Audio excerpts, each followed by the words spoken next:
माटुंग्याच्या झोपडपट्टीत जन्म झाला आहे माझा. तिथून पप्पांनी मेहनत करून आम्हाला बदलापूरला आणलं. हाजी हाजी किंवा कोणाला इम्प्रेस करण्यासाठी त्यांच्या राईटला माझं राईट नाही बनवू शकत. रितेश सर म्हणतात म्हणून बरोबर असं नाही. ते जर खरोखर मला बरोबर वाटलं ना तरच मी त्यांना हाजी हाजी करणार. मैं अपने ॲटिट्यूड रखले तो आप अपनी नोकरी रख लो. मी तसं आहे. मग त्यांच्याहून परफेक्ट आत्ताच्या डेटमध्ये महाराष्ट्रात कुठलाच होस्ट नाही ज्या लेवलला ते ऑपरेट करतात. त्याच्यासारखा माणूस किंवा त्याच्यासारखा कंटेस्टंट मी पूर्ण कुठल्याच बिग बॉसमध्ये पाहिला नाही. फिक्शन नॉन फिक्शन महाराष्ट्रात बिग बॉसपेक्षा मोठं काहीच नाही. मी राखी सावंतचा फॅन आहे छाती ठोकपणे. एंटरटेनमेंट फील्डमध्ये तिच्याहून ब्रेव पर्सनॅलिटी पाहिलेली नाही. बिग बॉसमध्ये जाणारा कंटेस्टंट ह्याला पूर्ण महाराष्ट्र ओळखतो. माझी पूर्ण तयारी आहे, पूर्ण अभ्यास आहे. जो काही अभ्यास लागतो तो सगळा केलेला आहे मी फिजिकली मेंटली.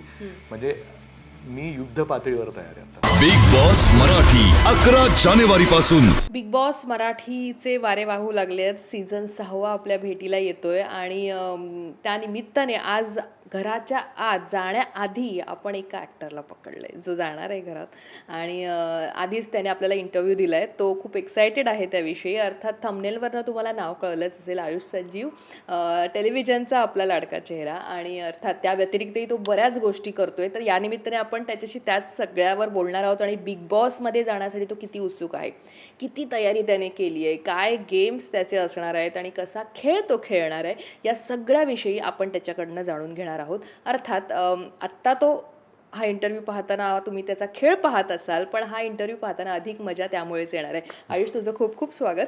बिग बॉसमध्ये जातोयस आणि लोकमत फिल्मीला तू ही मुलाखत जाण्याआधी देतोयस, त्यामुळे हे सर्वप्रथम मी क्लिअर करते.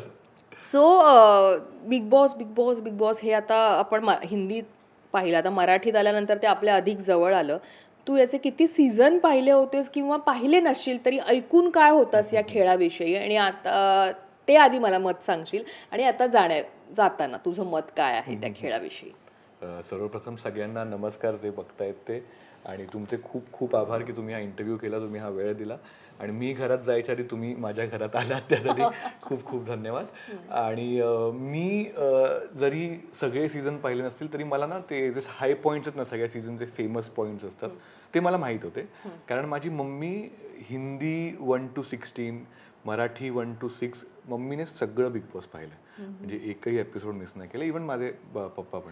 सो त्या दोघांनी पूर्ण पाहिलं. सो घरी बिग बॉस चालूच असतं. सो ते कानावर पडत असतं. सबकॉन्शियसमध्ये माझ्या बिग बॉस चालू होतंच.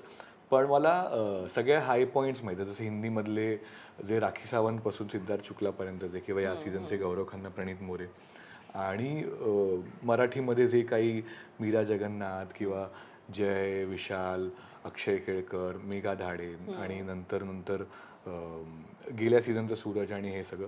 सो मला हे हाय पॉईंट्स माहिती होते, पण मी पूर्णपणे फॉलो नव्हतं केलं.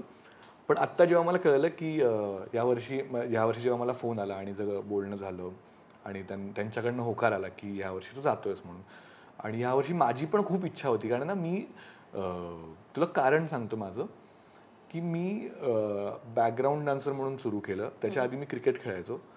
त्याच्यानंतर मी असिस्टंट कोरिओग्राफर झालो खूप वर्षांनी. त्याच्यानंतर मी थोडंफार कोरिओग्राफी केली. मग मी रियालिटी शोजमध्ये बॅकग्राऊंड डान्सिंग केली. मग मी अमेरिकेत गेलो, एका स्टुडिओमध्ये डान्स टीचर होतो. मग तिथे मी ब्रॉडवे म्युझिकल शिकलो. त्याच्यानंतर मी सिरियलमध्ये काम केलं. मग मी क्लिक नावाचं नाटक करतोय. सो ह्या सगळ्यातनं मला एक कळलं की माझा pattern is not a routine. मला नेहमी काहीतरी वेगळं लागतं. खूप वेगळ्या गोष्टी करायला आवडतात. म्हणजे ते ये जवानी है दिवानी मध्ये तो म्हणतो ना की तो ये जवानी है दिवानी मध्ये म्हणतो ना की मी दाल चावल नहीं खा सकता, लाइफ में थोड़ा हाका नूडल चिकन तंदुरी भी होना चाहिए. सो मला कळलं की माझा हा पॅटर्न आहे. सो आत्ता ना बऱ्यापैकी सगळ्या गोष्टींना मी एकदा टच करून आलो तर मी परत एक्सप्लोर करत राहीन त्या गोष्टी. मध्यंतरी मी फिल्मसाठी पण खूप ट्राय केलं, पण ते पण खूप प्रमाणात वर्कआउट नाही झालं. पण एक फिल्म मी केली आणि मग मला कळलं की अब क्या बचता है. सो आता मला करायचं होतं नॉन फिक्शन, म्हणजे रियालिटी शो. सो तो एखादा डान्स रियालिटी शो मला स्कोप आहे, कारण मी म्हणजे डान्सर असल्या कारणाने. पण तो पण आपल्या इथे असा कुठला येत नव्हता मराठी डान्स रियालिटी शो. आणि मग मला कळलं की भाई हा महाराष्ट्रातला सगळ्यात मोठा शो आहे. म्हणजे फिक्शन नॉन फिक्शन महाराष्ट्रात बिग बॉस पेक्षा मोठं काहीच नाही. म्हणजे भले लोक सगळी बघतायत नाही बघत आहेत, पण बिग बॉसमध्ये जाणारा कंटेस्टंट ह्याला पूर्ण महाराष्ट्र ओळखतो. ते पहिले 16-18 जे काही असतात त्या सगळ्यांना पूर्ण महाराष्ट्र ओळखतो. त्यामुळे ही माझ्यासाठी गोल्डन ऑपॉर्च्युनिटी, सुवर्ण संधी होती की माझ्या करिअरमध्ये मला एक 4 स्टेप डायरेक्टली वर जाता येईल ह्याने. सो त्यामुळे मी ही संधी पूर्णपणे ग्रॅब केलेली आहे आणि माझी पूर्ण तयारी आहे, पूर्ण अभ्यास आहे. जो काही अभ्यास लागतो तो सगळा केलेला आहे मी, फिजिकली, मेंटली. म्हणजे मी युद्ध पातळीवर तयार आहे आता. बरं, या आधीचे जे विनर आहेत 5 सीझन झाले, ज्याचे पहिल्या सीझनची विनर मेघा दाळे आहे, दुसऱ्या सीझनचा विनर शिव ठाकरे, तिसऱ्याचा विशाल निकम, चौथ्याचा अक्षय केळकर आणि 5व्याचा सूरज चव्हाण. सो तू खेळ जरी बघितला नसेल तरी यांच्याविषयी काही गोष्टी तुझ्या कानावर पडल्या असतील, कधी पॉझिटिव्ह कधी निगेटिव्ह, तो बिग बॉस सीझन चालू असताना. कारण बऱ्याचदा आपण जसे वागतो तशा बातम्या होतात बाहेर आणि मग ते तुमच्या कानावरही ऍक्टर त्या वर्तुळात तुझ्या कानावर आल्या असतील तर त्यामधनं आपला कोणीतरी एक फेवरेट ठरतो कंटेस्टंट. सो या 5 जणांच्या या विनर्स मधला तुझा आवडीचा त्यातला मित्र किंवा तुझा फेवरेट असा कोण होत आहे आणि त्याला तू फोन केलेस किंवा त्याच्याकडनं काही जाणून घ्यायचा प्रयत्न केला, असं काही झालंय का? नाही, माझे अनफॉर्च्युनेटली या विनर्स मधले कोणीच म्हणजे माझे इतके जवळचे मित्र नाहीत. पण त्यातल्या त्यात विशाल आणि मी आम्ही इथे तिथे सेटवर भेटणं वगैरे होतं, कारण तो पण टेलिव्हिजन करतो, मी पण टेलिव्हिजन करतो. सो कधी कधी एका सेटवर आम्ही दोघे शूट करत असतो. सो असं काहीतरी होतं. पण मी बिग बॉस बाबत एकतर बोलू शकत नाही, कारण ही खूप कॉन्फिडेन्शियल गोष्ट असते. त्यामुळे मी अजूनही कोणाला सांगितलेलं नाहीये किंवा की कसं खेळतात, काय खेळतात. पण एक माझा फेवरेट कंटेस्टंट जर तुम्ही विचारलं तर तो अभिजित सावंत होता. म्हणजे तो जो गेम खेळला किंवा the way he was in the house, म्हणजे आय फील की बिग बॉस जितकं भांडणासाठी किंवा टॉक्सिक गोष्टींसाठी फेमस आहे तितकंच जेंटलमॅन बिहेवियरसाठी पण फेमस आहे. म्हणजे Abhijit Sawant was a gentleman आणि आय फील की त्यांच्या त्या जेंटलमॅन बिहेवियरचा आदर्श ठेवून बऱ्याच लोकांनी ह्या सीझनमध्ये त्यांना आयडलाइज केलं असेल की अरे असे तुम्ही जेंटलमॅन पण राहू शकता. पण अगेन रिअल पर्सनॅलिटी असते. आता आपण म्हणतो ना की रिअल लाईफमध्ये कोणीच 100% छान नसू शकतं. आपण सगळे ग्रे आहोत. सगळ्यांची पॉझिटिव्ह निगेटिव्ह साईड बाहेर येणार. आणि आय फील की बिग बॉस हा इतका हुशार लोकांचा शो आहे किंवा इतके हुशार लोक हा शो रचतात, लिहितात की ना ते तुमची खरी बाजू बाहेर आणतात. म्हणजे मी आत्ता 2 मीटिंग्स होतात ना जायच्या आधी, म्हणजे ऑडिशन किंवा त्यांना आपल्याशी बोलून ते ठरवतात की ह्याची लायकी आहे का आत येण्याची, हा आत येऊ शकतो का. सो त्या मीटिंगमध्ये ना मी नेहमी समजायचो की मी खूप छान आर्ग्यू करतो किंवा माझ्या सोबत आर्ग्युमेंटमध्ये कोणी जिंकूच शकत नाही. प्रत्येक आर्ग्युमेंट मीच जिंकणार. आणि हे मी लहानपणापासून खूप ह्या गोष्टीला घेऊन कॉन्फिडंट आहे, ओव्हर कॉन्फिडंट नाही आहे. पण आय नो की if someone is arguing with me then I will win. कारण माझ्याकडे ना असे प्रोज कॉन्स मला सगळ्यातलं सगळं माहिती आहे, थोडं का होईना. सो मी सगळीकडनं म्हणजे जर कुठल्या गोष्टीवर चाललं तर मी त्याचं सायंटिफिक पण घेऊन येईन, त्याचं स्पिरिच्युअल पण घेऊन येईन आणि मी आर्ग्युमेंट जिंकतोच. पण ह्यांच्याशी बोलताना ना मला स्ट्रेस येत होता आर्ग्युमेंट जिंकण्यासाठी. म्हणजे मी माझ्या डोक्यातले अजून कॉर्नर्स असे स्क्रॅच करत होतो की इथून काहीतरी काढतो. आणि इट वॉज अ व्हेरी काय म्हणतात मॅन टू मॅन आमचं बोलणं झालं आणि आमचं खूपच एका इंटलेक्च्युअल लेवलवर बोलणं झालं. आणि I was very impressed with the team. मी म्हटलं यार काय हुशार लोक आहेत ही आणि काय लेवलला ऑपरेट करतायत. सो मला असं झालं की भाई हे तर मला करायचंच आहे. म्हणजे ह्याच्या आउटर एक स्पेक्ट्रममध्ये ना असं दिसतं की अरे हे काय मजा करतायत, भांडणं करतायत किंवा लोक त्याला खूप असं सगळ्यांना बघायला आवडतं. बिग बॉस सगळेच बघतात, सगळ्यांचा हा एक गिल्टी प्लेजर आहे. पण खूप लोक नावं ठेवतात. सो मी म्हणेन की हा इतक्या हुशार लोकांनी रचलेला इतका हुशार शो आहे की जे नावं ठेवणार आहेत ना त्यांनी एकदा ती मीटिंग तरी करून दाखवावी. तुम्हाला कळेल की काय लोक आहेत. तू आत्ता जस्ट म्हणालास म्हणून त्या पॉइंटला जोडून मी घेईन, नावं ठेवतात. घरामध्ये इतक्या गोष्टी घडतात ना, जसं आपलं आधी चर्चा झाली की एका लेवल नंतर आपण आपले जगायला लागतो. म्हणजे आपण जे आहोत तशा पद्धतीनं तिथं स्वतःला ठेवायला लागतो, कारण ती गरजच बनते तिथली. सो बऱ्याचदा कळत नकळत आपण आपल्या पर्सनल लाईफमध्ये गोष्टी चुकीच्या करतो आणि ज्याची घरामध्ये असलो की आई बाबा ओरडतात, बाहेर असलो की मित्र ओरडतात किंवा त्याची इंडस्ट्रीत म्हटलंच एखादी चूक झाली तर त्याची चर्चा होते, त्याची बातमी होते. हे जेव्हा घराच्या आत होतं, काही गोष्टी घडतात आणि आपण नकळत बोलून जातो काही गोष्टी आणि त्याच्या बातम्या होतात.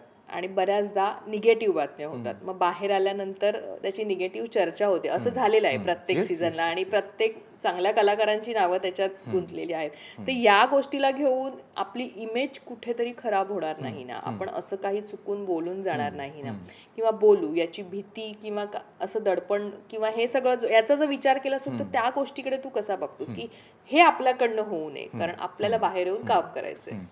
सो या उत्तराचे 2 पैलू आहेत, म्हणजे 2 पार्ट्स आहेत. मी तुला सांगतो. एक तर आहे की बिग बॉस हे लाईफ सारखं आहे. म्हणजे आपण 3 महिन्यात आपण साधारण एक 3 वर्ष किंवा असे जगतो. आता कसं आहे, समज आपलं भांडण झालं रिअल लाईफमध्ये, सो तू डिसाईड करशील की चल ठीक आहे ना, जाऊ दे 2 दिवस, मी नाही बोलत, मी याला फोन नाही करत, किंवा आपण म्हणतो ना की वी स्लीप ओव्हर इट आणि आपण जाऊ देतो आठवडाभर, की नंतर जेव्हा केव्हा आपण इंटरव्ह्यूला भेटू तेव्हा आपण करूया सॉर्ट, आत्ता काय मला याची गरज नाही आहे, किंवा वाईस वर्सा. म्हणजे माझं तुझ्याशी भांडण झालं, पण तिकडे कसं असतं, तू लगेच सकाळी मला भेटणार आहेस, सो तुला ते भांडण तिथल्या तिथे सॉल्व्ह करणं आहे. सो ती एक लाईफ आहे जी फास्ट पेस्ड आहे. म्हणजे 3 वर्षाची लाईफ 3 महिन्यात, आणि त्यात आता कितीही लोकांनी कितीही ठरवलं की मी तिथे जाऊन फेक वागीन, छान वागीन, माझी रिअल पर्सनॅलिटी लपवीन, पण वी आर ह्युमन्स. सो प्रत्येक हाय इमोशनला आपण खरे असतो, जे आयुष्यात असतो. राग आला की आपण खरे वागतो, आपण जेव्हा सगळ्यात डाऊन हिट करतो, जेव्हा आपल्याला रडायला येतं तेव्हा आपण खरे वागतो, जेव्हा आपल्याला खूप प्रेम होतं तेव्हा आपण खरं वागतो, जेव्हा आपल्यावर कोण चीट करतं तेव्हा आपण खरे असतो, आपण तेव्हा फेक नाही करू शकत. आता आपल्या आयुष्यातला कोणतरी खूप महत्त्वाचा व्यक्ती जेव्हा जातो कुठल्याही वेने, तेव्हा जे आपण असतो ते आपण सगळ्यात खरे असतो, किंवा आपल्याला जेव्हा एक्स्ट्रीम राग येतो तेव्हा जे आपण असतो ते आपण सगळे खरे असतो. आणि बिग बॉसमध्ये हे एक्स्ट्रीम इमोशन्स खूप वेळा हिट केले जातात, त्यामुळे कोणीच बिग बॉसमध्ये खोटं वागू शकत नाही. हा नंबर 1. आणि दुसरा, तू जे म्हणालीस की त्याचा निगेटिव्ह इम्पॅक्ट होऊ शकतो का, तर मी आत जाण्यामागचं कारण आहे की मला माझ्या आईबाबांनी केलेल्या संस्कारांवर खूप विश्वास आहे.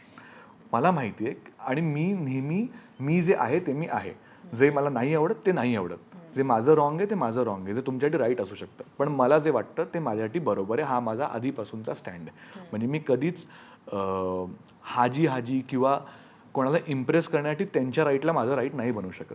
I have enough. माझे आई बाबा माझ्यासाठी इनफ करतात, मला कोणाचीच हाजी करायची गरज नाही आहे काहीच करण्यासाठी. त्यामुळे माझे राईट माझे रॉंग माझ्याकडे राहू दे, तुमचे राईट तुमचे रॉंग तुमच्याकडे ठेवा. तो 3 इडियट्समध्ये म्हणतो बघ, मैं अपने ॲटिट्यूड रख लेता हूं, आप अपनी नोकरी रख लो. मी तसं आहे. मला माझ्या आईबाबांनी जे संस्कार दिले त्याच्यावर पूर्ण विश्वास आहे की जरी ते नेगेटिव्ह जरी बाहेर आलं तरी त्यात त्या प्रेझेंटेशनची किंवा ज्यांनी ते नेगेटिव्ह पसरवलं त्यांची चूक असू शकते, किंवा ते माझ्यासाठी नेगेटिव्ह नसेल, तुम्हाला ते कदाचित नेगेटिव्ह वाटू शकतं, पण मी माझ्या मतांवर नेहमी ठाम आहे आणि ठामच राहणार. आणि हा कॉन्फिडन्स मला माझ्या मम्मी पप्पांमुळे, कारण माझ्या मम्मी पप्पांनी जे मला शिकवलं आहे मी त्यानुसारच चालतो. मला माहिती आहे की ते बोलतात म्हणजे बरोबर, माझ्यासाठी दुसरं काय हे नाही, मम्मी पप्पा बोलतात म्हणजे बरोबर, ते जर म्हणतात की हे चुकीचं आहे तर हे चुकीचं आहे. त्यामुळे मला त्याची भीतीच नाही आहे. आणि अगेन मी नेहमी हा विचार करतो की मी बिग बॉस सीझन 6 का 7, 8 असे 3-4 सीझन सलग बॅकग्राऊंड डान्सर होतो हिंदीमध्ये. सो माझं स्वप्न होतं की 4th, 5th लाईनमधनं 1st लाईनमध्ये येऊन बॅकग्राऊंड डान्सर राहणं, आणि आज मी कंटेस्टंट म्हणून चाललोय. सो जर मला देवाने एवढं दिलंय ना, so I have nothing to lose. माझ्यात लुझिंगचं फिअर नाही आहे, किंवा वॉट पीपल विल थिंकचं फिअरच नाही आहे. मला तर 1st लाईनमध्ये येऊन नाचायचं होतं. Today I am an artist, मी एक कंटेस्टंट आहे, मी जाऊन त्या घरात बसणार आहे. याच्याहून मोठी गोष्ट काय असू शकते माझ्यासाठी. त्यामुळे भीती कसलीच नाही आहे, कारण माझ्याकडे ऑलरेडी बोनसमध्ये आहे. मी नेहमी मी देवाकडे काही मागतच नाही. मी देवाला जाऊन थँक्यूच म्हणतो, भले तो लालबागचा राजा असू दे किंवा मी अय्यप्पाला जातो केरळला तिथे असू दे. मला सगळे विचारतात की लालबागचा राजा नवसाला पावतो, तू काय मागितलंस नवस. मी म्हटलं मी जाऊन फक्त थँक्यू बोलून परत आलो. त्यामुळे नो फिअर ॲट ऑल. आणि आई बाबा आपले असताना, तू जसं आई बाबांचं खूप वेळा नाव घेतोयस, त्यांना बऱ्याचदा तू चाललायस तेव्हा त्यांच्या डोक्यातही, आता आई तर पाहते म्हटल्यावर बाबाही पाहतात म्हटल्यावर त्यांच्या मनातही विचार येत असतील, बाबा आयुषला मेंटली कुठला त्रास तिथे होऊ नये, कारण तो त्रास बराच असतो आणि त्यामुळे ते तुला बऱ्याच गोष्टी सांगत असतील, बघा असं नको तसं नको. आणि आई आपली, अर्थात आपल्या आई बाबांसाठी आपण कायम लहान असतो, म्हणजे कितीही मोठे झालात, पुढे लग्न होऊन मुलं बाळा झाले तरी तुम्ही लहानच असता. सो आत्ता तू घरात चाललायस, त्यामुळे घरातलं प्रिपरेशन कसं आहे, तुला मेंटली स्ट्रॉंग करायचं, आई आणि बाबांचा जो सपोर्ट असतो किंवा जे सल्ले असतात ते नेहमीच कायम आपल्या उपयोगी असतात. बापरे, मी तर इरिटेट झालोय टिप्स ऐकून. एवढ्या टिप्स आहेत माझ्या आईकडे बाबांकडे, पण अगेन म्हणजे ते आउट आणि ऑफ गेम पाहिलाय त्यामुळे तुला सांगत असतील. म्हणजे त्यांनी माझ्याहून 10 पट जास्त एपिसोड्स पाहिलेत. म्हणजे मी जर 30 पाहिले तर त्यांनी 300 पाहिलेत. सो त्यांच्याकडे खूप टिप्स आहेत. पण ते म्हणजे मस्करी म्हणून बऱ्याच टिप्स देऊन मला इरिटेट करतात. पण त्यांचं ओव्हरऑल म्हणजे हाइंडसाईटमध्ये त्यांना हेच हवं आहे की माझ्या वेलबिंगसाठी ते म्हणजे आउट ऑफ केअर ते टिप्स येत आहेत. आणि ॲट द एंड सगळं बोलून बोलून बोलून दोघंही ॲट द एंड काय म्हणतात की तू जसा आहेस तसा राहा. तू जसा आहेस ना तू तू नाही चुकू शकत किंवा तू चुकीचं जरी केलंस तरी तू जसा आहेस तसा आयुषने चूक केली पाहिजे. कुठल्या तरी फेक आयुषच्या इमेजने चूक केलेली नाही आम्हाला चालणार. आयुषने जाऊन चूक करते आम्हाला चालेल. आणि त्यांनी मला खूप लाईटर ह्याच्यावर ठेवलं आहे की तू आतमध्ये काहीही नेगेटिव्ह होऊ दे तुझ्याबद्दल, आम्हाला माहिती आहेस तू काय आहेस. किंवा आज तुझं जरी तुझ्याकडून काही चूक झाली किंवा बाहेर काही नेगेटिव्ह तू हे टेन्शन घेऊ नकोस की आईबाबांना काय वाटतं. त्यांनी मला खूप टेन्शन फ्री केलं आहे की तू जा भाई तू लढ, आम्ही बघतो मागे. तू काही कर आज जाऊन, you just go and be your self. आणि ते बाहेर बरोबर येऊ दे, बाहेर चूक येऊ दे, आम्हाला माहिती आहे आमचं आयुष्य कसं आहे. तसं मला त्यांच्या संस्कारांवर विश्वास आहे, तसं त्यांना त्यांच्या संस्कारांवर रिव्हर्समध्ये की आम्ही केलेल्या संस्कारांवर त्यांना विश्वास आहे. त्यामुळे त्यांना माहिती आहे की जे काही चाललंय ते आयुष्याच्या दृष्टिकोनाने बरोबरच आहे. सो मी खूप असा फ्री हँड म्हणजे तो असा रेडा सुटतो नाही का फ्री, तसा मी फ्री चाललोय आतमध्ये. बऱ्याचदा असं होतं तिथे 2 गट पडतात. आता समजा तुला कंटेस्टंट आता माहीत नाहीये, पण आता तिथे गेल्यानंतर तुला असा एखादा कलाकार सापडला तिथे, दिसला, अरे तू पण इथे, आणि कदाचित तुमच्यात एक चांगले बॉन्ड असेल किंवा चांगलं हे असेल, बाहेर तुम्ही फील्डवर असताना, कामाच्या इथे असताना चांगले असाल एकमेकांशी, पण ते 2 ग्रुपमध्ये तुम्ही विभागले जाता आणि त्यावेळेला जी टशन असते ती आपल्याला पाहायला मिळते सगळ्यांना.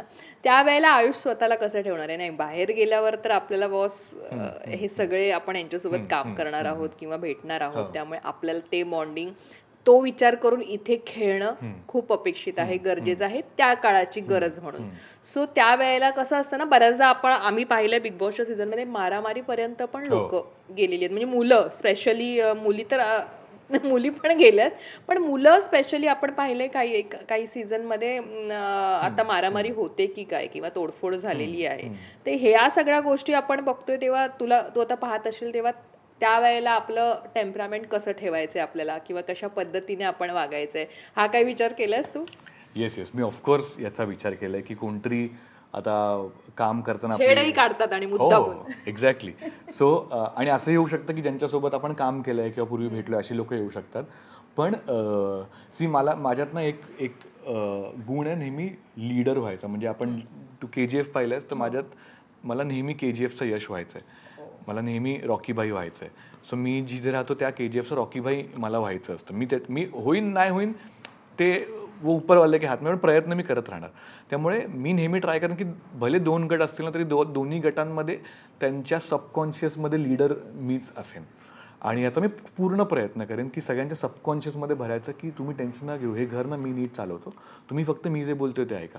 म्हणजे मी आणि बिग बॉस मिळून हे घर आम्ही नीट चालवू, अशा झोनचं काहीतरी मी तिकडे क्रिएट करण्याचा प्रयत्न करेन. आणि अगेन जे तू म्हणालीस की बाहेर जाऊन यांच्यासोबत काम करायचं असेल ना, जर तो माणूस मला तिथेच नाही पटला तर मी बाहेर जाऊन मला नाही काम करायचं चुकीच्या लोकांसोबत, मला नाही टॉक्सिक लोकांसोबत काम करायला आवडत किंवा त्याच्याकडे खूप काम आहे म्हणून मी त्याच्याशी आज चांगला वागेन त्या सॉरी.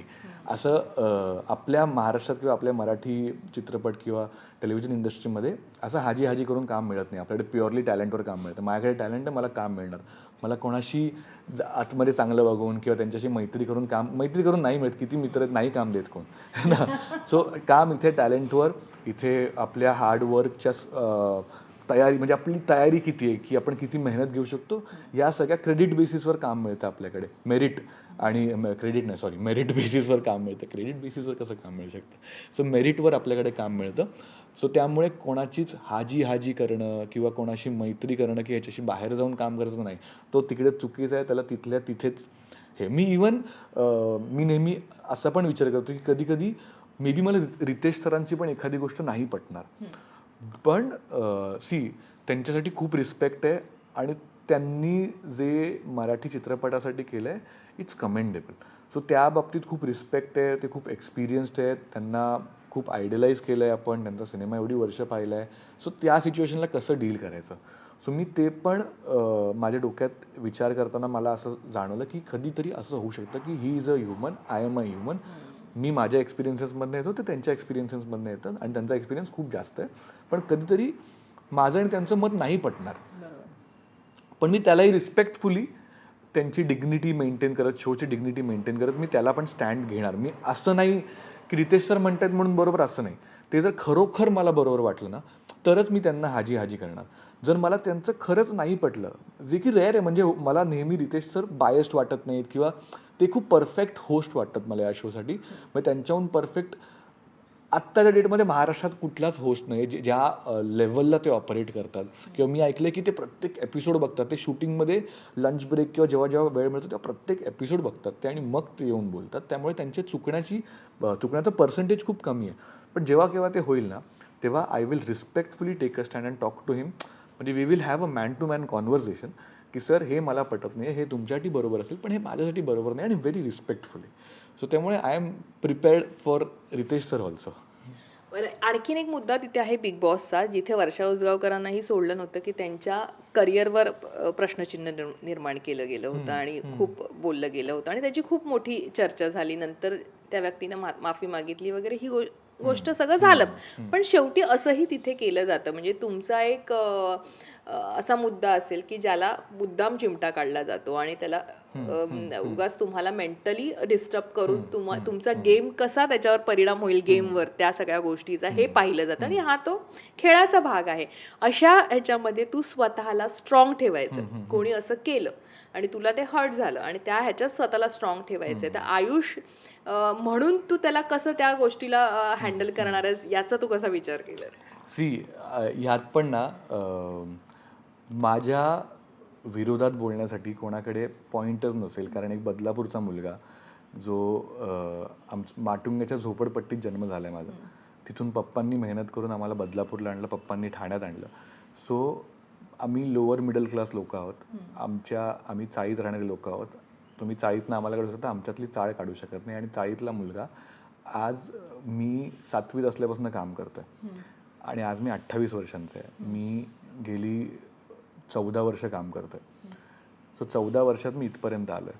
मला डान्स येतो, मला ॲक्शन येतं, मी दिसायला ठीकठाक आहे, मी मार्शल आर्ट्समध्ये ट्रेंड आहे, मी ब्रॉडवे अमेरिकेत जाऊन ॲक्टिंग शिकलो आहे. आज मी 28व्या वर्षी टेलिव्हिजनमध्ये 2 शोज केले ॲज लीड, एक फिल्म केली आहे, माझं एक नाटक सुरू आहे, मी अनेक अवॉर्ड्समध्ये बॅकग्राऊंड डान्सिंग केलं आहे. सो तुम्ही हे केलं आहे का? किंवा तुम्हाला हे सगळं येतं का? कोण आहे का ज्याला हे सगळं येईल आपल्यात? तर नाही. आणि असेलही तरी मग मी कुठेच कमी किंवा मी कुठेच माझं हार्डवर्क नाही. म्हणजे मला माहिती आहे की माझ्याहून छान दिसणारी लोक आहेत, मला माहिती आहे की माझ्याहून छान काम करणारे लोक आहेत, मे बी माझ्याहून चांगल्या ऑपॉर्च्युनिटीज असलेली लोक आहेत, पण माझ्याहून जास्त हार्डवर्क कोणी करू शकत नाही. Is the thin line. आणि ह्याच्यावर कोणीही म्हणजे बोट उचलून दाखवा किंवा हा मुद्दा उचलून दाखवा आणि माझ्याकडे उत्तर आहेत. झोपडपट्टीमधून येऊन आज मी इथे आहे, आज आपण या सोफ्यावर बसलोय, हे झालंय ना, आलोय ना पुढे, सगळं घडतंय ना. US ला होतो, बदलापूरचा मुलगा 3 वर्ष US ला राहतोय, ॲक्सेंटमध्ये इंग्लिश बोलतोय आणि US सोडून आलो मी, बोर झालो म्हणून. काय काय करिअरवर बोट झालं. आणि आता ही तर सुरुवात आहे ग. मी 28 मी सुरू केलंय, म्हणजे मला जे अचीव्ह करायचं आहे त्याच्या 1%वर मी आता अजून 99% अचीव्ह करायचं आहे. आणि त्यात मी रोज हे म्हणतो की I will entertain you till my last breath. हे माझ्या डोक्यात माझं मोटिवेशन आहे. सो मी माझ्या शेवटच्या श्वासापर्यंत हार्डवर्क करत राहणार आणि मी म्हणजे ज्या दिवशी मरेन ना त्या दिवसापर्यंत मी हार्डवर्क करत राहणार. त्यामुळे मला नशिबाने मिळालेलं आहे सगळं, मला माझ्या कर्तृत्वाने मिळालेलं आहे, मला माझ्या हार्डवर्कने मिळालेलं आहे. माझ्या मागे कोण नाही देणार. त्यामुळे माझ्या करिअरवर किंवा माझ्या कामावर कोणीच यू कॅनॉट पुट म्हणजे एक असं डॉट पण नाही लावू शकत. स्क्रॅच तर खूप लांबची गोष्ट. सो कोण तुला काय वाटतं, कोण येऊन काय बोलू शकतं ह्या जर्नीवर, काय बोलू शकतं? नाही, काहीच नाही बोलू शकत. मी बिग बॉसमध्ये तुला माहिती आहे, चला हवा येऊ द्यामध्ये मी ॲज अ ऑडियन्स जायचो. जे 100 रुपये 200 रुपये तेव्हा मिळायचे, जेवण मिळायचं. त्याच्यानंतर ॲज अ बॅकग्राऊंड डान्सर गेलो. त्याच्यानंतर मी 7 वेळा ॲज अ गेस्ट गेलो. नशिबाने दिलं आहे ना सगळं, हार्डवर्क आहे. मी त्या चला हवा येऊ द्याच्या त्या जेव्हा पहिल्यांदा गेलो तेव्हा मी बोललो होतो की ऑडियन्स ते हे चीफ गेस्टची सीट ह्याच्यात 10 फुटाचं अंतर आहे किंवा 8 फुटाचं अंतर आहे, पण मला 5 वर्ष लागली इथे यायला, तिथून इथे यायला. फक्त 8 फीट आहे. 8 फीट म्हणजे किती 1 मिनिटं पण नाही लागलं पाहिजे जायला. 10 सेकंदाची जर्नी पण मला 5 वर्ष लागली. सो हे असल्यावर कोण काय बोलणार? हक्काने कमवले ना ही जागा, त्यामुळे कोणी त्याला हे नाही करू शकत, स्क्रॅच नाही करू शकत. आणि केलं तर उत्तर आहेत माझ्याकडे. म्हणजे डोक्यावर पूर्णपणे डोकं शांत आणि जिभेवर गूळ, म्हणजे ते पण सिच्युएशन बघून बिग बॉस मध्ये करावं लागतं तुम्हाला, म्हणजे कारण तुम्हाला कुठल्याही क्षणी ते एकदम गुळ मी थुकू शकतो आणि मीठ खाऊ शकतो. त्यामुळे ते गुळ जोपर्यंत आहे तोपर्यंत चांगलं चाललंय. कारण तू बघ, मला फिअर नाही आहे की कोणतरी बाहेर येऊन माझं काम थांबवेल. ओके, माझं काम थांबलं, मी गावी जाऊन शेती करेन. आमचा फार्म आहे, त्या फार्मवर मी जाऊन पप्पांसोबत काम करेन. ओके, आमचा कर्जतला फार्म हाऊस आहे, गुगल करा आमंत्रण फार्म म्हणून आहे, छान जागा आहे, कधी या सुट्टीसाठी. सो तिकडे या, तिकडे फार्म हाऊस आहे आमचा. पप्पांसोबत जाईन, मस्त लोकांना जेवण बनवून देईन, जेवण करता येतं, मस्त डिझर्ट बनवीन. मी माझ्या कामात खूप खुश आहे. आता सोशल मीडिया आहे, मला कधी ॲक्टिंगची भूक लागली, माझं नाटक सुरू आहे, मी रील्स बनवीन, डान्स करेन, सगळं माझं भागेल. त्यामुळे मला कोणाच्या मागे कामासाठी किंवा याची भूक नाही आहे. उद्या खूप पैसे कमवून स्वतः फिल्म प्रोड्यूस करेन मी. आपल्या काही इन्फ्रास्ट्रक्चर असं नाही की बाहेरच्या लोकांना येऊ देत नाहीत. त्यामुळे देर इज नो फिअर. त्यामुळे कोणाशी चांगलं वागावंच लागेल किंवा मला काही बंधन नाही आहे किंवा मी कोणाला बांधील नाही आहे की हे जर लोक आले तर माझं काय होईल. No fear. आणि मी काहीच धरून ठेवणार नाही. चाललो आहे, हा बिग बॉस सारखा चान्स परत परत येत नाही आयुष्यात. हा चान्स एकदाच येतो आणि ह्यात आपल्याला स्वतःला प्रूव्ह करावंच लागतं. त्यामुळे मी जाऊन फुल फ्लेजेड प्रूव्ह करणार आहे स्वतःला. असंही म्हणतात की बिग बॉसमध्ये गेल्यानंतर आयुष्याला एक टर्निंग पॉईंट मिळतो, तुमच्या करिअरला एक टर्निंग पॉईंट मिळतो, किंवा तुम्हाला एक संधी मिळते, सुवर्ण संधी मिळते, आणि ते पुश मिळतो की जो तुमच्या आयुष्यात गरजेचाच असतो, आणि त्यासाठी तुम्हाला कधी ना कधी कुठली ना कुठली रिस्क घेऊन एखादी गोष्ट करावी लागते. तर तो आहे बिग बॉस. आपण कलाकार इन्फ्लुएन्सरच्या आयुष्यातला म्हणूया, कारण ते बऱ्याचदा बिग बॉसमध्ये तेच कंटेस्टंट असतात. सो तू बिग बॉसमध्ये जातोयस, यामागे मुख्य 3 कारणं तू काय आहेत? म्हणजे तो आला तेव्हा एक तू म्हटलंस की संधी आहे, करायलाच पाहिजे वगैरे, तरी पण एक आयुष संजीव सोबतच एक अभिनेता म्हणून या क्षेत्रातलं आपलं करिअर आहे म्हणून बिग बॉसमध्ये जाताना तू कोणत्या 3 गोष्टींचा प्रामुख्याने विचार केलास की यामध्ये मी का जातोय? तू स्वतःला विचारलेले 3 प्रश्न. मी म्हणजे माझ्याकडे 3 ह्याची उत्तर, म्हणजे 3 रिझन्स किंवा 3 पॉईंट्स माझ्याकडे खूप होते, पण त्यातले 3 सांगतो मी. फर्स्ट की ना, आधी गेले 2-3 वर्षापूर्वीपर्यंत मला असं वाटायचं की मी खूपच इंट्रोवर्टेड, बोरिंग आणि खूप स्ट्रेट बोलणारा माणूस आहे. की म्हणजे मी कुठल्या गोष्टीला लेअर करून नाही बोलू शकत किंवा त्याला एक सॉफ्टन करून नाही बोलू शकत. मी तुला जाणवलं असेल की मला जे वाटतं ते मी बोलतो, कोटिंग नाही करू शकत मी. सो मला असं वाटलं होतं की ही पर्सनॅलिटी सोसायटीसाठी जरा हानिकारक होऊ शकते जर मी हे ना, जर मी सोशल मीडिया, कारण आजकाल खूप सेन्सिटिव्ह आहे का सगळं. सो आपल्याला खूप पॉलिटिकली करेक्ट राहावं लागतं, आणि माझे पॉलिटिकल व्ह्यूज बाहेर आले तर त्याची, म्हणजे कुठल्याही साईडला असलं तरी ते एक साईड हेट करते आपल्याला. त्यामुळे पॉलिटिकली आपण बोलणं जरा घातक झालं आहे. आणि सो मला असं वाटलं होतं की मी खूप डिप्लोमॅटिक नाही वागू शकत. पण मग मला ना इव्हेंच्युअली कळलं, माझ्या बाबतीत मी एक गोष्ट डिस्कवर केली की नाही यार, मी तर जरा इंटरेस्टिंग माणूस वाटतोय मला. म्हणजे ही साईड लोकांनी एक्सप्लोअर केली पाहिजे. कारण मी जसं आहे, मी जसं बोलतो तशी कमी लोक आहेत, हे मला रिअलाईज झालं. आणि मराठीत तर खूप कमी लोक आहेत, म्हणजे 10% मराठी इंडस्ट्रीमधील लोक आहेत जे खरं वागतात. बाकी सगळे खूप फेक किंवा खूप शुगर कोटेड वागतात, ज्याची अजिबात गरज नाही आहे मराठीत. म्हणजे आपली काही हिंदीसारखी इंडस्ट्री नाही की ओळखीवर काम मिळतं. आपल्याकडे कर्तृत्व, मेरिटवर काम मिळतं. त्यामुळे त्याची गरज नाही. आणि आपल्याकडे खूप कमी लोक आहेत जे खरं वागतात. आणि मला कळलं की यार, हे तर एक नीश आहे किंवा हे एक व्हॅक्यूम आहे जो मी फिल करतो. आणि सेकंड व्हॅक्यूम मी फिल करतो की मी खूप कमी सेट ऑफ मेल ॲक्टर्समध्ये येतो जे डान्स करतात, जे थोडे टॉल आहे, ज्यांची फिजिक थोडी ठीकठाक आहे, जे दिसायला पण छान आहेत. छान नाही म्हणजे ठीकठाक आहे. म्हणजे मी I always give 6/10 for looks. पण डान्स वाईज मी 7/10 आहे, किंवा फिजिक वाईज मी 7/10 आहे, मी टॉल आहे. सो ह्या सेक्शनमध्ये पण मला स्वतःबद्दल एक गोष्ट जाणवली की हे पण कमी लोक करतात, जे बरी ॲक्टिंग पण करतात आणि जे सगळे बॉक्सेस टिक करतात. पण हे खूप कमी लोकांना माहिती पण आहे. आता मी टेलिव्हिजन केल्यामुळे सगळ्यांना माहीत नाही आहे की मी डान्स पण करतो किंवा मी ॲक्शनमध्ये ट्रेंड आहे. मी आज पण 2 माळ्याच्या बिल्डिंगवरनं जम्प करू शकतो, आणि मी रोल करून मी पार्कोर शिकलो आहे. मी माझ्या पायांवर लँड होऊ शकतो. म्हणजे ऑब्व्हियसली रोल करून आपल्याला ते इम्पॅक्ट सॉफ्ट करावा लागतो, पण मी भिंत्यांवरनं उडी मारू शकतो. मी पार्कोर शिकलो. म्हणजे जे अक्षय कुमार किंवा सलमान खान, शाहरुख खानच्या फिल्ममध्ये चेस सिक्वेन्सेस होतात, ते चेस सिक्वेन्सेस जी मुलं करतात त्या मुलांमध्ये मी काम केलं आहे. मी ॲक्शन ट्रेंड आहे. त्यामुळे हे सगळं आपल्याकडे कमी लोकांना करता येतं. मी असं नाही म्हणत की मला एकटाच मी छान आणि मलाच करतात, बऱ्याच लोकांना येतं, पण कमी आहे तो सेक्शन कमी आहे. त्यामुळे मला हे पण एका मास ऑडियन्सला सांगायचं आहे की मला डान्स पण येतो, मी असा आहे, मी हे काम केलं आहे, म्हणजे एक मोठा एक्सपोजर पाहिजे मला. कारण मला ना फिल्म्समध्ये काम करायचं आहे, टेलिव्हिजनमध्ये हे सगळं एक्सप्लोर नाही करता येत. आणि थर्ड ऑब्व्हियसली फिल्म मेकर्सला कळावं की आयुष नावाचा एक मुलगा एक्झिस्ट करतो, म्हणजे हे माझं फिल्मसाठी ऑडिशन आहे. Third, big boss is my auditions for films, की मला प्लीज फिल्म्समध्ये घ्या, हा मुलगा आहे, हा डान्स करतो, हा असा दिसतो, ह्याला ॲक्टिंग येते, कारण ह्याने टेलिव्हिजनमध्ये काम केलं म्हणजे ऑब्व्हियसली ह्याला ॲक्टिंग येतं, नाटक सूर्यमध्ये ह्याला येतच असेल थोडीफार का होईना ॲक्टिंग, आणि मला ॲक्शनही येतं जे टास्क्समधनं दिसेल. सो थर्ड म्हणजे मला फिल्म मेकर्सला दाखवायचं हे, की हे माझं ऑडिशन आहे, की हा असा दिसतो, हा असे कपडे घातल्यावर असा दिसतो. मी छान छान कपडे पण नेलेत. हा वीकेंडच्या वारला मी छान रेडी पण होईन. हा ॲक्टिंग करता येत असेल कारण ह्याने आधी काम केलं, ह्याचं नाटक सुरू आहे. हा डान्स करेल कारण मी घरात डान्स करणार.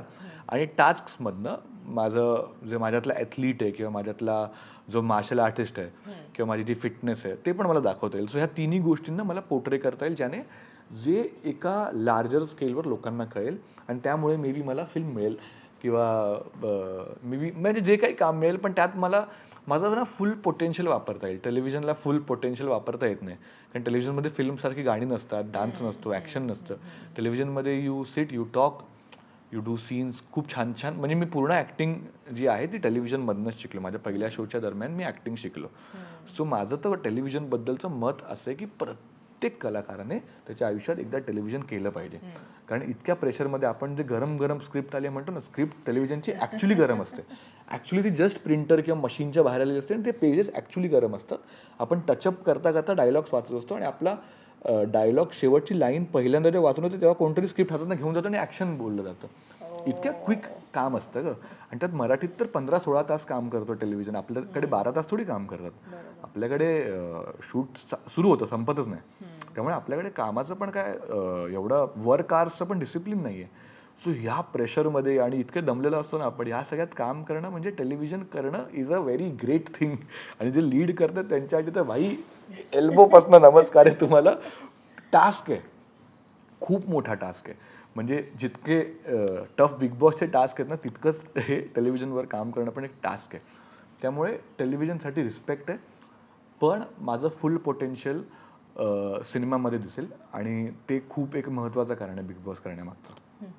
एक प्रश्न जाता जाता असा की बिग बॉसमध्ये ना बरेच जण काही काही गोष्टींमुळे ओळखले जातात. काही जणांमध्ये ती क्वालिटी असते की टीम लीड करणं, त्यांना गॅदर करून हसवणं, एंटरटेन करणं, त्यामुळे ते हायलाईट होतात.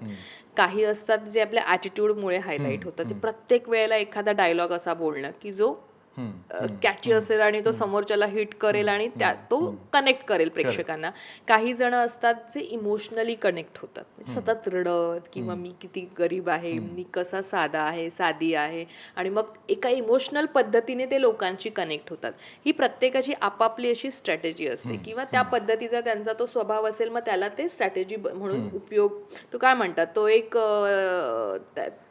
हे बनवतात, शस्त्र बनवतात त्या त्यांच्या इमोशनला किंवा त्यांच्यातल्या त्या क्वालिटीला आणि तिथे प्रेझेंट करतात. आयुषने अशा पद्धतीने, म्हणजे त्याला काय वाटतं, आपण आतमध्ये जाऊन यापैकी कुठली क्वालिटी आपल्यातली आपला स्ट्रॉंग पॉइंट बनवू शकतो? म्हणजे ह्या ज्या तू क्वालिटीज सांगितल्या ना, त्यातले थोडे थोडे अंश माझ्यात आहेतच. म्हणजे माझ्याकडे वन लाईनर्स छान छान आहेत, कारण वाचन असल्या कारणाने, किंवा सगळ्यांना एकत्र करून एंटरटेन करणं. पण एंटरटेनर तर तो लहानपणापासून आहे माझ्या आत, पण मला एक एक्स्ट्रा क्वालिटी वाटतं ना, जी माझी इनबिल्ड क्वालिटी आहे, इज प्रॉब्लेम सॉल्विंग. म्हणजे मला ना एक खूप त्या प्रॉब्लेम सॉल्विंगचा एक OCD टाईप आहे. म्हणजे कोणाच्या आयुष्यात प्रॉब्लेम असेल आणि जर तो मी सॉल्व्ह नाही करू शकलो ना, तर मला खूप असं ती की यार मी का नाही सॉल्व्ह करू शकतो. मग तो कुठलाही प्रॉब्लेम असू दे. म्हणजे जर तुझी फ्लाईट जरी डिले आहे आणि तू जर मला सांगितलं की यार आयुष माझी फ्लाईट डिले, तर मला काहीतरी त्याच्यावर मार्ग काढायचा असतो, की जर मला प्रॉब्लेम सांगितलं तर आय विल सॉल्व्ह इट. तो कबीर सिंगमध्ये म्हणतो I will figure it out. तो ते ना मी तसा आहे की I will figure it out. So may be माझी USP माझा हा असेल की कोणाच्याही तिकडे काही प्रॉब्लेम झाला तर तो मी सॉल्व्ह करेन. म्हणजे तो KGFचा रॉकी, तो सगळ्यांचे प्रॉब्लेम सॉल्व्ह करतो, तसं मी सगळ्यांचे प्रॉब्लेम सॉल्व्ह करेन. बरं एक प्रश्न आता जाता जाता असा की तू राखी सावंतबद्दल भरपूर बोलत होतास म्हणजे तिला लोक नावं ठेवत असली तरी ती व्यक्ती म्हणून ती सॉलिड आहे. करेक्ट. त्यामुळे बिग बॉसचे असे काही हायलाइटेड नमुने हां. जे तुला आवडलेत मग हिंदीमधले असू देत जे आपले हिंदीत असून हां. मराठीशी त्यांचं कनेक्शन असेल. मग प्रणितने पण किती प्रणित मोरे जे हिंदीच्या बिग बॉसमध्ये गाजलेलं नाव किंवा राखी सावंत अशांबद्दल तुला आता इथे बोलावंसं वाटतंय. मला सगळ्यात आधी जर आपण कंटेस्टंटबद्दल इन जनरल बोलू तर मला सगळ्यात आधी सिद्धार्थ शुक्लाबद्दल बोलायचं आहे की त्याच्यासारखा माणूस किंवा त्याच्यासारखा कंटेस्टंट मी पूर्ण कुठल्याच बिग बॉसमध्ये पाहिला नाही. म्हणजे तो ॲटिट्यूड, तो कॉन्फिडन्स जो काही होता त्याचा, आणि सलमान खानशी पण त्याने वाद नाही घातला, तो खूप रिस्पेक्टफुली त्याने आर्ग्यू केलं. सो हे ना एका जेंटलमॅन किंवा एका ॲल्फा मेलला आजकाल खूप वेगळ्या अर्थाने बघितलं जातं. म्हणजे ज्याला ॲल्फा मेल आजकाल कन्सिडर केलं जातं इज नॉट ॲल्फा. त्या ॲल्फा मेल म्हणजे बायकांवर डॉमिनन्स म्हणजे ॲल्फा मेल नाही. गरज लागल्यास बायकांचं प्रोटेक्शन म्हणजे ॲल्फा मेल. जर ती बाई स्वतःचं प्रोटेक्शन करू शकते तर जाऊन उगाच तिला प्रोटेक्ट करणं इज नॉट ॲल्फा मेल किंवा डॉमिनंट होणं is not alpha male. Alpha male is जिथे जर कोणी असो, बाई असो, पुरुष असो, ते आजकाल फिल्म्समध्ये दाखवतात ना, ते ॲल्फा मेल नाही आहे. त्याला ॲल्फा मेल म्हणून PR केलं जातं, पण तो खूप डॉमिनंट मेल आहे. तसा ॲल्फा मेल नसतो.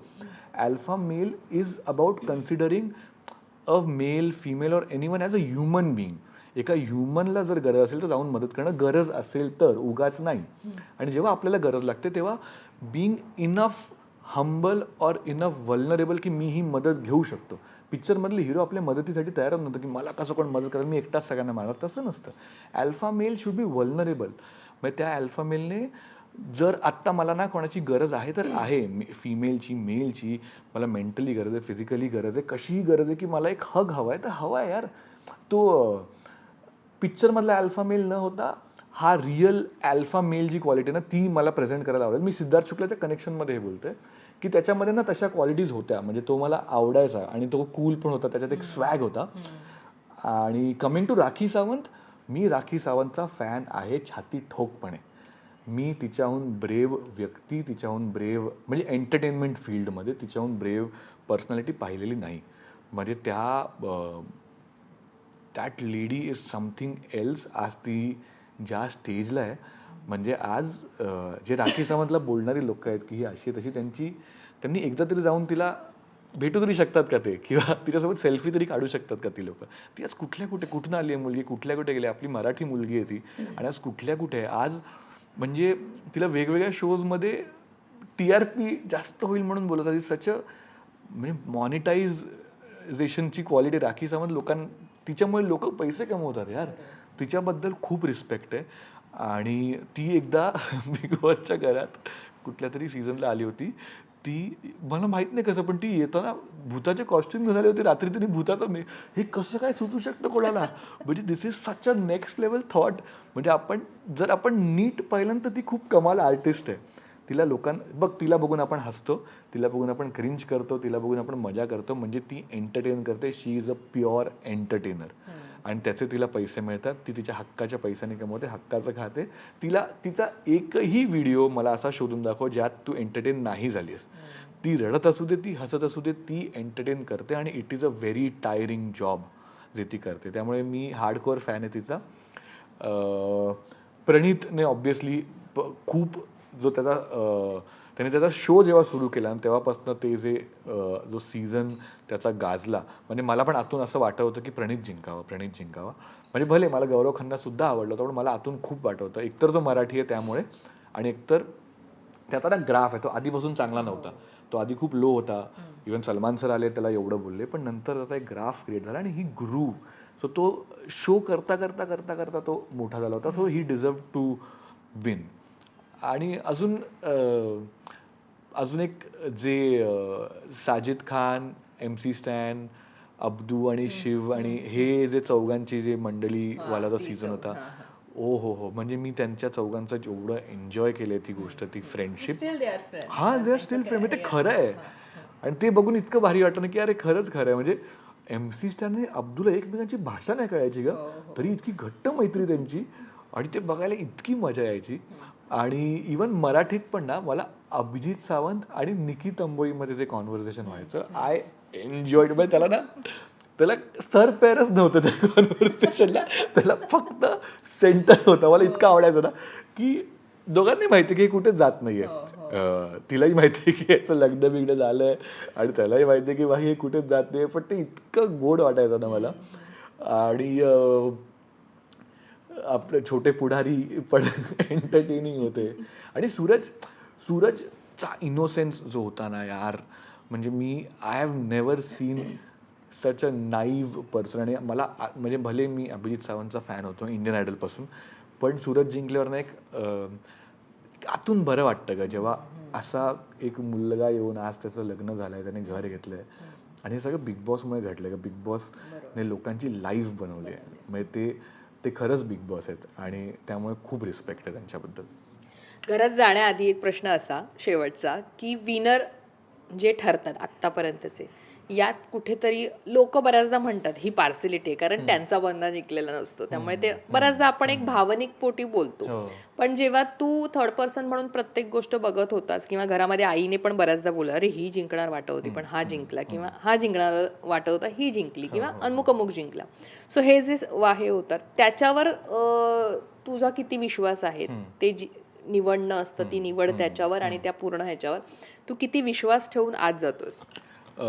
एक ह्याचे पण दोन उत्तर आहेत. एक तर माझ्या आईने जे गेस केलं होतं त्यातले 90% करेक्ट आलेत. म्हणजे गौतम गुलाटी, सिद्धार्थ शुक्ला, मेघा धाडे, किंवा मम्मी पहिल्या सीझनपासून पहिल्या एपिसोडला एक गेस असतं ना की आपला ह्या वेळेस हा जिंकेल, त्यातले 90% करेक्ट आले. 1-2 आठवड्यानंतर हा, की अंदाज येतो की विनर क्वालिटी. आणि मग मम्मी तो पण सगळा हिशोब लावते की कलर्सचा फेस कोण आहे, मग गेल्या वेळेस कोण जिंकलं होतं, मुलगी का मुलगा, असं सगळं मम्मी फुल डेटा. चॅट GPT आहे माझी. हो, फुल इलॉन मस्क आहे माझी मम्मी त्याबाबत. आणि सेकंडली आपण एक इंग्लिश कोट आहे की grass is greener on the other side. ते होणारच. ए जिंकला तर आपल्याला वाटेल की अरे बी सोबत चुकी झालं, बी जिंकला ह्युमन टेंडन्सी आपल्याला वाटेल. जसं पॉलिटिकल आपल्याकडे पार्टीज असतात, ही जिंकली तर आपल्याला वाटतं अरे यार ही लोक जिंकले, ती जिंकली तर आपल्याला वाटतं अरे हे लोक काम करत नाही, हे लोक जिंकले. बस ते बायस्ड होणं किंवा पार्शल होणार, त्यात काही हे नाही. आपल्याला फक्त ट्रॉफी घरी आणायची. मग ती ट्रॉफी आणल्यावर लोक काही बोललं आपल्याला काही फरक पडत नाही. म्हणजे ज्या लोकांना असं वाटत की हा डिझर्व करत नाही, सो वाटणारच ना गं. पण का ट्रॉफी मिळाली? कारण लोकांचं प्रेम आहे, लोकांनी प्रेम केलं म्हणून ट्रॉफी मिळाली. सो काहीतरी कारण असेल ना. ही एवढी हुशार लोक एक हुशार शो बनवतात जो अख्खा महाराष्ट्र, अख्खा देशाचा नंबर 1 शो आहे. ते लोक जर ट्रॉफी देत आहेत कोणाला, तर त्यांनी काहीतरी विचार करत असतील. लोकांचा त्यांच्याकडे वोटिंग असते ना, लोक वोटिंग बघतात, वोटिंग ट्रेंड बघतात. इवन त्या वोटिंगचं ऑडिट पण करू शकतात कंटेस्टंट. माहिती आहे का, ते व्हेरीफाय होतं. माहिती आहे का, फेक वोटिंग किंवा असं नाही आहे, ते वोटिंग नंतर व्हेरीफाय करू शकतो आपण. सो हे वोटिंगवर लोकांच्या प्रेमावर ठरतं. सो ज्यांनी त्या विनरला वोट नाही दिलं त्यांना ते पार्शल वाटतं, पण ज्यांनी दिलंय त्यांच्यामुळे तो जिंकला आहे, जी मेजॉरिटी आहे त्यांना तर ते बरोबरच वाटणार आहे. त्यामुळे ट्रॉफी आणायची बस.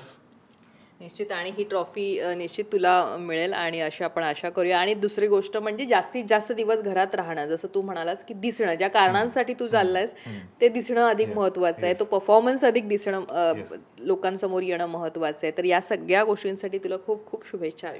Thank you so much. आणि मी लोकांनाही हेच म्हणेन की जेव्हा केव्हा मी नॉमिनेट होईन तेव्हा प्लीज प्लीज प्लीज जर तुम्हाला माझा परफॉर्मन्स आणि माझं आतलं काम किंवा माझा आतला बिहेवियर जर आवडला असेल तर प्लीज वोट करा.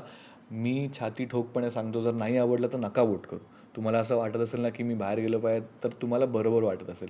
पण जर तुम्हाला आवडत असेल, तर तुम्हाला खरंच मजा येत असेल ना, तर खरंच मनापासून मला वोट करा. आत्तापर्यंत तुम्ही खूप प्रेम दिलं आहे आणि असंच खूप खूप खूप प्रेम देत राहा. मी मरेपर्यंत तुम्हाला एंटरटेन करत राहीन.